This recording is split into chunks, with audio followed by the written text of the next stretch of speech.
Hey, thanks for joining the channel. In this episode, we're going to work on putting this flag together. So stay with us.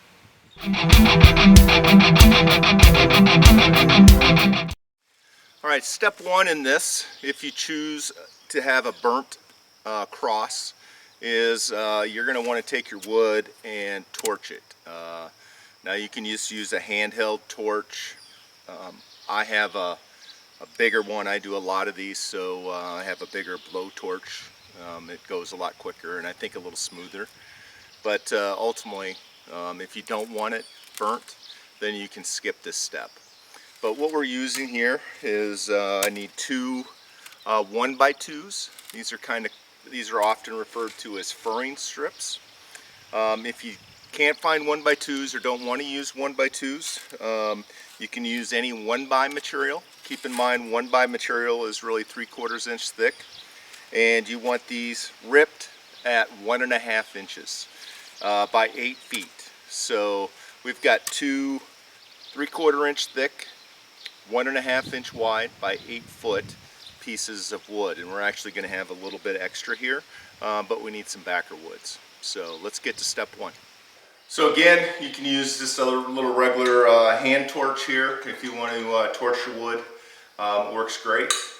But I prefer, again, I do a lot of flags and crosses and whatnot, but I prefer something a little easier and a little bigger. This is actually a weed burner, is what it's called. It's used to kill weeds.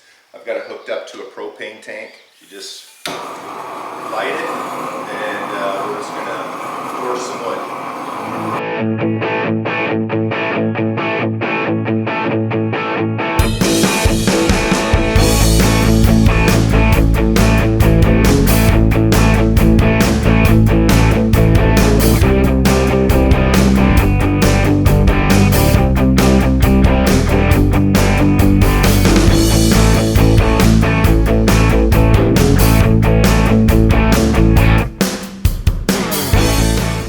Okay, in this next step, these three longer pieces will be the vertical piece of the cross. Now we're going to make the horizontal pieces of the cross. So just like a flag has 13 stripes, we want this cross to have 13 stripes. So we've got 3 stripes going vertical. Now we need to make 10 more stripes going horizontal. And these are going to be 10 pieces at 4.5 inches a piece. And you want to be pretty accurate on these because it's harder to correct once these are attached to the cross.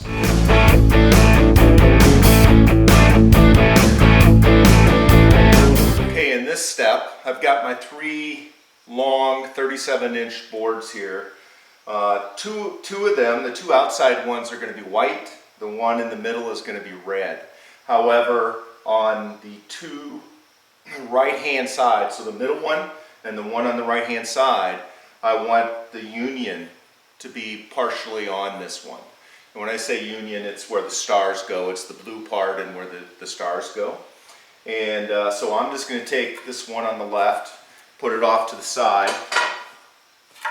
And what I'm going to do is I'm going to use my union template where my stars are, and I'll include this. You can get these pretty much anywhere, but I'll include the link on Amazon for this. And then I'm going to set this on here like so, and I'm just going to cut a line. I'm going to mark a line here, and then everything below the line will be either red or white. Anything above the line will be blue. Now the best technique I've found to make this between the blue and the white, or the blue and the red, to make that as clean a cut as possible is I use razor blades. So you'll see me in the video here measure this out, put a line, and then on that line I'm going to hammer in 2 razor blades, and that will allow me to have a clean cut between the blue and the red and the white one.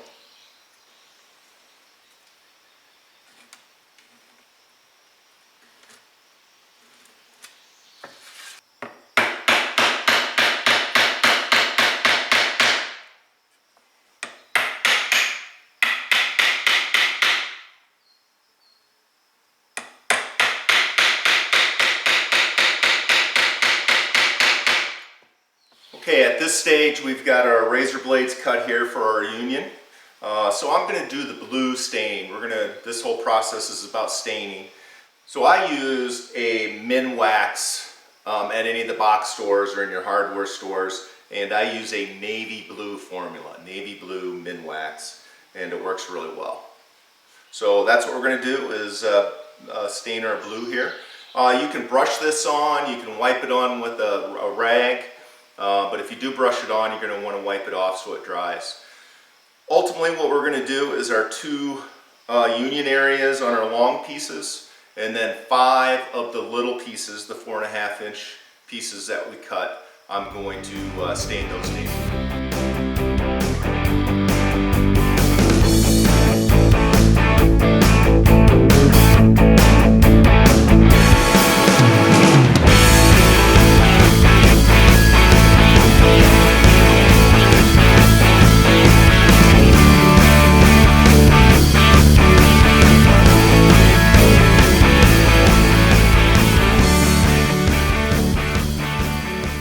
Wanted to give you a snapshot of how clean that line is, so I'll get you a zoom of this.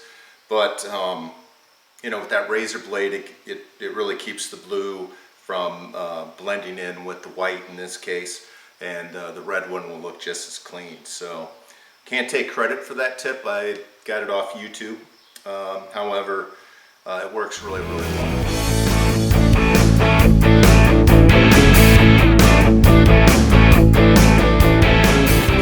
Next step is to start assembling these, and I use 2-inch 16-gauge brads to go through the 1.5-inch board and connect them temporarily. And then I'll go in the back and put a backer board and nail them from the back. If you don't have a nailer, you could glue these together.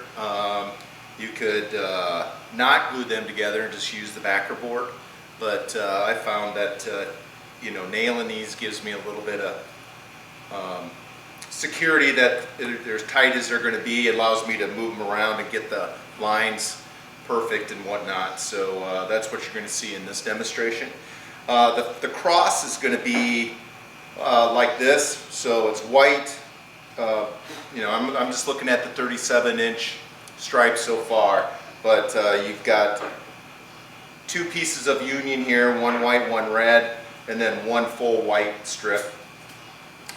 When you nail these, you want to make sure that your union is matched up, because you can always cut the end off and square it, like I'm going to have to do here. So that's the step that we're going to do. First, I'm going to do the long ones, and then I'll do the short ones. The short ones will stacking up here. I'll match them up perfectly for this union, so it'll look something like this. And then you know, your stars will be in this area with the union, similar to if you were holding the flag in that position.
So this is the conclusion to the Two Dumbass workshop.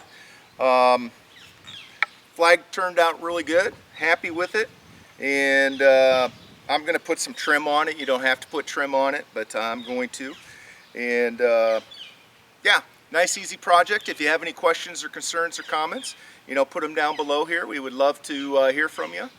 Also, check out our other channel, Midwest Hunting and Outdoors by Two Dumbasses.